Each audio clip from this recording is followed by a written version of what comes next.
ইন্নাল হামদুলিল্লাহি ওয়াহদা ওয়াসসালাতু ওয়াসসালামু আলা মান লা নাবিয়্যা বা'দা। প্রিয় শিক্ষার্থীবৃন্দ, দূরে বা কাছে যাই যেখানে আছো, আশা করি ভালো আছো। আজকে তোমাদের জন্য নিয়ে আসছি শরহমিয়াতে আমেল, 100 আমেলের আলোচনা।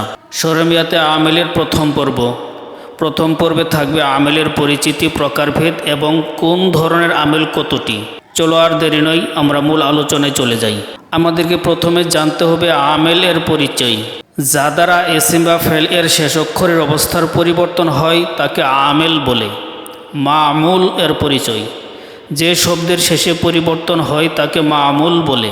ইরাব এর পরিচয়। শব্দের শেষ অবস্থা পরিবর্তনের চিহ্ন স্বরূপ যে হারফ বা হারকাত ব্যবহার হয় তাকে ইরাব বলে। মহলে ইরাব। শব্দের শেষ অক্ষর যেখানে ইরাবের চিহ্ন বসে তাকে মহল বলে। উদাহরণ: ইন্না সাইদান কাইমুন। আলোচ্য উদাহরণে ইন্না শব্দটি হলো আমেল, সাইদুন শব্দটি হলো মামুল। আমেলের কাজ হলো শব্দের শেষ অক্ষরে ইরাব বা চিহ্ন প্রদান করা। এই জন্য ইন্না শব্দটি জাইদুন শব্দের শেষে নসব প্রদান করেছে, এই জন্য ইরাব নসব হয়েছে। আর জাইদুন শব্দের দাল শব্দটি হলো মহল, যাকে মহলে ইরাব বলা হয়। ইন্না শব্দটি আমেল, জাইদুন শব্দটি মামুল। জাইদুন শব্দের শেষে যে জবর প্রদান করা হয়েছে তা হলো ইরাব, আর জাইদুন শব্দের দাল শব্দটি হলো মহল। 100 আমেলের সংক্ষিপ্ত চিত্র।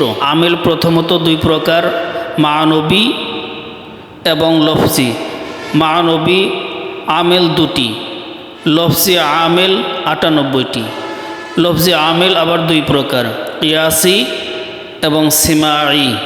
কিয়াসি 60টি এবং সিমাই 91টি। কোন ধরনের আমেল কতটি, চলো আমরা জেনে নিই। হরফে জার 17টি, হরফে মুসাব্বাহ বিল ফেল 6টি, মা ওয়ালাল মুসাব্বাহাতানি বিলাইসা 2টি, ইসমকে নসব বা জবর প্রদানকারী হরফ 60টি, ফেলে মুজারেকে নসব বা জবর প্রদানকারী হরফ 4টি, ফেলে মুজারেকে জজম বা সাকিন দানকারী হরফ 5টি, ফেলে মুজারেকে জজম বা সাকিন দানকারী ইসম 9টি, ইসমকে তমিজ হিসেবে নসব বা জবর দানকারী ইসম 4টি, আসমায়ে আফআল 9টি, আসমায়ে নাকিসা 13টি, আফআলে মুকাররাবা 4টি, আফআলে কুলুব 60টি, আফআলে মাদহা ও জম 4টি, আফআলে কিয়াসি এবং আমেলে মানবী 2টি, মোট 100টি। আমাদের দ্বিতীয় পর্বে থাকবে এই আমেলগুলোর বিস্তারিত আলোচনা। আশা করি সকলে দ্বিতীয় পর্বে অংশগ্রহণ করবে।